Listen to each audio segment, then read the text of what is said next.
about from the employer's perspective, how bosses and companies can deal with incidents and prevent future misconduct.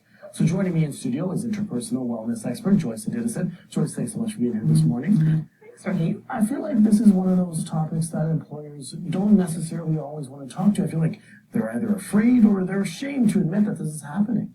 That is so true. Often they are called, well, we have an incident, we have something. They don't even want to call it bullying or harassment. Sometimes it's because they don't know, or other times it's because they feel embarrassed. Yes, as an employee, you have a responsibility to ensure that your employees are working in any zero tolerance, right? You're supposed to have a harassment-free, bullying-free environment, but you're dealing with people and things will happen.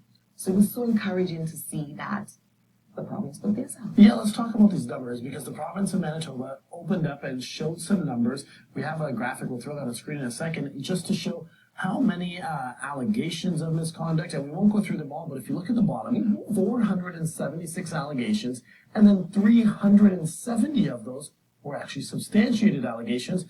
Those numbers, they're pretty alarming to me. Well, it's people. Right? Yeah. The province employs thousands of employees. So when you look at it, it's not and it is. It is that those are, it's scary. People are doing that in the workplace. But you find with bigger organizations, there are more avenues for that to go unnoticed.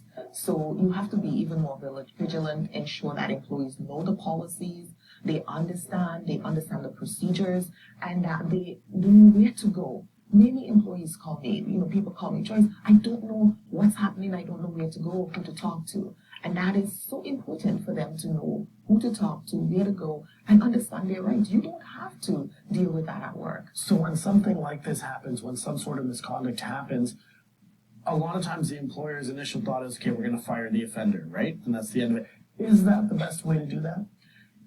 The thing is, sometimes it is, depending on the behavior, depending on the allegation and what they've done. But sometimes it's not conceivable to fire that person because that person really, with the right help, could turn their behavior around and be an exemplary employee. I mean, over the decades that we've been doing that, we have many, many cases of employees who we've worked with and they've learned, they've understand. We have the 9-dimensional program that we put them through and coach them through how to understand, because everything starts in the mind, and it's that mindset shift that we teach that helps them to change their behavior and move on in their organization and be great employees. So give me a couple examples in terms of how we can prevent this from happening and not get to that stage so we avoid it altogether. You certainly need to train your employees and let them know what the policies are. Many employees tell me, oh, I'm not sure if we have a policy or where it is.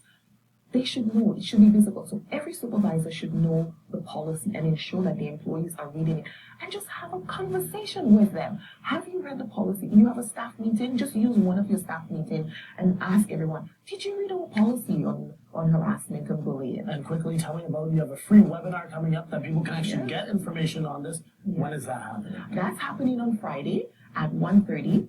It's a free webinar, and we're doing a crash course on the whole 9-dimensional process and how it helps to prevent and remediate those behaviors. And what's the website for that? Interpersonalwellness.com. So website. Perfect. Joyce, as always, great information. Thanks so much for being here. My pleasure. Thanks, Ray.